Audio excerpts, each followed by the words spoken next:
half-harvest moon. Sunken heavy, you breathe October earth, reflect lush autumn, burnt orange mist. I understand how, weary of holding yourself aloft, you let the weight of you drop to almost touch the earth. Now, you straddle the horizon, recline in laconic grace, an invitation to swing the dark ether, or perhaps mount the boat of you, to drift the echoing sea, never to return.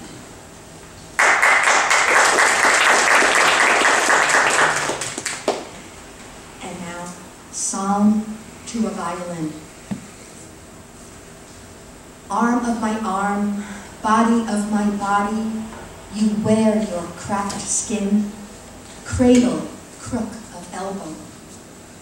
Fold into me, your scroll my lid, your peg my bone, your bridge my tongue, you burn vowels, green vein, wound the skin. Treble strings, my gut, sing sotto voce, wound to taut pitch, blood quaver, pulsate, inner lobe. When all is spent, a frame of blue, who will have you when I am gone? Arm of my arm, blood of my blood, body of my body.